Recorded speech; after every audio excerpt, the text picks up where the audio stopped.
जीवन में दुख, बीमारी, हाई टोक, शत्रु बाधा आपको परेशान करने लगे, किसी ने बुद्धि बंधन, कोख बंधन कर दिया है, ऐसा लगता है कि मेरे परिवार में सभी सदस्य हारी बीमारी से बहुत अधिक परेशान हैं, तो नारियल लेके आइए एक बाजार से और नारियल का यह सर्वश्रेष्ठ उपाय आज ही कर दीजिए। इस वीडियो में दीपक से संबंधित उपाय आपको जानने को मिलेगा खासतौर पर, और नारियल का उपाय जो कि आपके भाग्य की रेखाओं को प्रबल करेगा और दुख दरिद्रता से मुक्ति देगा। नारियल हमेशा से ही माँ लक्ष्मी का स्वरूप माना जाता है और साथ ही नारियल में कई तरह के देवी देवताओं के अंश को भी जोड़ा जाता है। नारियल अपने आप में सुख समृद्धि का प्रतीक होता है, प्रत्येक शुभ काम में और हाइटोक इत्यादि बाधा दूर करने और कई तरह के भोग के रूप में खास तौर पर यह देवी देवताओं को बहुत अधिक प्रिय है। तो क्यों ना आज के दिन ही शुभ तिथि शुभ संयोग में नारियल का उपाय कर लिया जाए।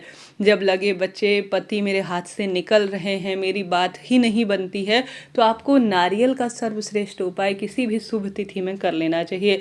कहा जाता है नारियल हमेशा ही सुख संपदा देने वाला होता है और सभी देवी देवताओं को यह प्रिय है, कोई एक देवता नहीं, सभी को नारियल काफ़ी अधिक प्रिय है। तो वही उपाय आपको करना है। जो व्यक्ति ज़्यादा दुख दरिद्रता से परेशान है, जिसके बहुत अधिक, जैसे कोई छोटा बच्चा, बड़े बूढ़े व्यक्ति, कोई भी व्यक्ति आप कर सकते हैं इस उपाय को, कोई चिंता टेंशन की बात नहीं है। सबसे पहले आप सभी बाजार से एक नारियल लेकर आइए। नारियल जटा वाला हो, अच्छी अवस्था हो, बिल्कुल बहुत अधिक जो है कई बार होता है कि वह प्रयोग में ले लिया जाता है, किसी मंदिर में उसे चढ़ा दिया जाता है और वापस बिकने के लिए आ जाता है, तो ऐसा सही नहीं है। किसी जो है जानी मानी दुकान से जहाँ पर डायरेक्ट नए नारियल बेचने को मिलते हैं, वैसा नारियल लेकर आइए सूखा वाला, और साथ ही एक चौमुखा दीपक बना लीजिए और कच्चे सूत कलावा की भी आपको आवश्यकता होगी।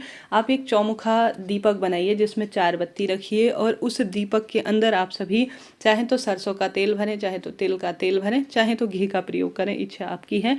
और उसमें लौंग का जोड़ा आपको डाल देना है दीपक के अंदर। और यहाँ पर आप सभी को अवधूतेश्वर महादेव और खास तौर पर गतिमान भगवान का नाम लेना है। हनुमान जी के जो छोटे भाई हैं उन गतिमान भगवान का आपको नाम लेना है।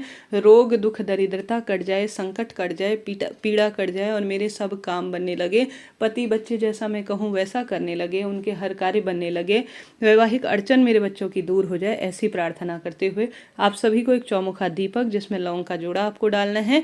आटे का ही यह दीपक बनेगा, इस चीज़ का ध्यान रखते हुए किसी प्लेट या थाली में इसे रख लेना है। उसके ऊपर आपने जो एक नारियल लिया है, नारियल में आप सभी को एक कच्चा सूत अर्थात एक कलावा, अवधूतेश्वर महादेव और गतिमान भगवान का नाम लेकर, जो व्यक्ति परेशान है, पति करने नहीं देते हैं, कार्य चिड़चिड़े रहते हैं, इन उपायों में उनकी आस्था नहीं है, तो वह सोए रहते हैं, तो उनके सर से लेकर पैर तक इस धागे को आप नाप लीजिए। धागा हमेशा लाल रंग का या काले रंग का हो तो ज़्यादा उत्तम रहेगा, क्योंकि काले रंग का धागा जो है नकारात्मक ऊर्जाओं को अपनी ओर खींचता है और लाल रंग का धागा जो है वह मंगल ग्रह को रिप्रेजेंट करता है, और मंगल ग्रह कहीं ना कहीं क्रूर ग्रह जाना जाता है, जिस कारण से शराब, मीठ मांस का सेवन, क्रोध करना, पिता पुत्र से कम बनना, रक्त संबंधी रोग, मांगलिक दोष, इतने सारे जो है वह प्रभाव जीवन में रहते हैं। तो आप सभी को सर से लेकर पैर तक उस धागे को नाप लेना है उस व्यक्ति से और उसे नारियल में अच्छी तरह से बांध देना है। ठीक है, अच्छी तरह से बांध दीजिए और उस नारियल को उस व्यक्ति के ऊपर से अवधूतेश्वर महादेव का नाम लेकर, गतिमान भगवान का नाम लेकर नाप लेना है। नाप मतलब उतारा कर लेना है 21 बार, और वह जो धागा आपने नापा था उसे उसमें बांध देना है। अब आप सभी को इस जो नारियल है जिसमें आपने बांध रखा है कलावा नापा हुआ, पूरे घर में भी घुमा देना है और चले जाना है हनुमान जी के मंदिर में। हनुमान जी के मंदिर में आसपास दूर पड़ता है तो कोई दिक्कत नहीं, हनुमान जी के मंदिर में सिर्फ आप चौमुखा दीपक लगा सकते हैं, जो मैंने आपको बताया, जिसे प्रथम में ही मैंने आपको जो है विशेष तौर पर कहा। तो चौमुखा दीपक लगाएं जिसमें लौंग का जोड़ा आपने रखा है। अगर यह जो आपने नारियल लिया है, धागा नाप कर रखा है, उसमें बांधा है, घर में घुमाया है, अवधूतेश्वर महादेव मेरा भोग स्वीकार करें, गतिमान भगवान मेरा भोग स्वीकार करें, ऐसी प्रार्थना करते हुए या तो हनुमान जी के चरणों में इस विशेष नारियल को समर्पित कर कर आ जाएं, या इसे बहते हुए पानी में भी आप प्रवाहित कर सकते हैं। दीपक आपको हनुमान जी के मंदिर में ही लगाना है। चौहों दिशाओं से धर्म अर्थ काम मोक्ष की प्राप्ति के लिए, सहायता के लिए हमेशा चौमुखा दीपक प्रज्वलित किया जाता है। आप जानते होंगे लौंग का जोड़ा घर में से लेकर उसमें डाला जाता है तो घर के सभी दोष इससे कट जाते हैं।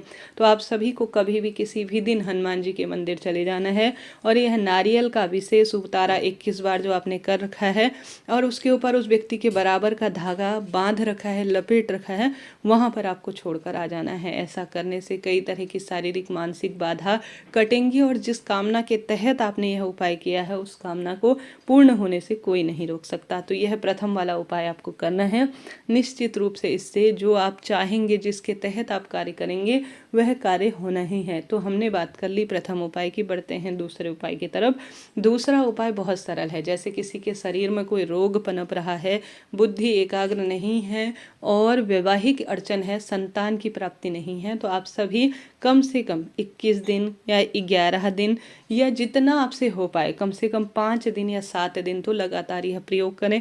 एक बार में तो कभी भी फल नहीं मिल पाता है, इस चीज़ को आप भी जानते होंगे। तो सोच समझकर, जानकर, थोड़ा सा अपने आप को इन चीज़ों में लगाकर आप विश्वास से काम करेंगे तो काम होगा। आप सभी को रोज क्या करना है, एक जल का लोटा लेना है अपने मटके से, उसमें डाल देना है रुद्राक्ष और रुद्राक्ष को 10-15 मिनट के लिए उसमें डालकर चम्मच से निकालकर किसी जो है कटोरी में रख देना है। तो रुद्राक्ष मिश्रित यह जल हो गया।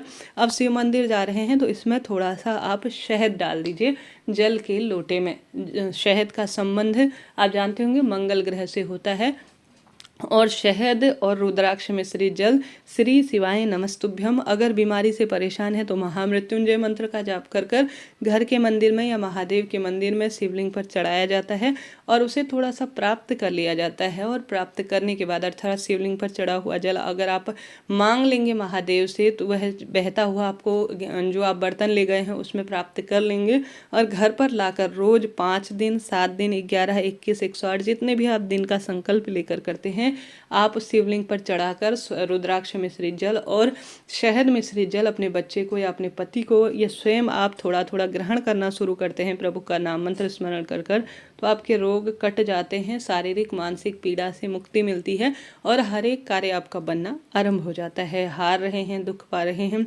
कष्टगर्ज में आपका जीवन चल रहा है, एक जगह एकाग्र चित्तता नहीं है, कोई ना कोई संतान की बाधा लगी रहती है, तो आप सभी को रुद्राक्ष और शहद का यह उपाय एक बार कर लेना चाहिए। ऐसी मान्यता है रुद्राक्ष और शहद का उपाय कर लेने से, शिवलिंग पर से चढ़े हुए जल को प्राप्त कर कर पी लेने से कैसी भी परेशानी हो वह कटती है, उससे परेशानियों से निजात मिलता है। तो आपको प्रैक्टिकल एक बार करके देखना है, लाभ तो आपको मिलना ही है। जहाँ विश्वास है वहाँ मेरे महादेव है। निरंतर यह कार्य करें, चाहे तो दोनों उपाय एक साथ कर सकते हैं, चाहे तो कोई एक उपाय भी कर लेंगे तो भी पर्याप्त रहेगा। तो इस तरह से आप सभी को यह सर्वश्रेष्ठ उपाय करने का प्रयत्न करना चाहिए। कहा जाता है महादेव और हनुमान जी एक ही हैं, दोनों 11वें रुद्रावतार हैं महादेव के हनुमान जी महाराज। तो कलयुग में उन्हें पुकारा जाए, उनकी आराधना कर ली जाए कभी भी किसी भी श्रेष्ठ दिन से, तो कार्य तो होता ही है। जय माता दी, हर हर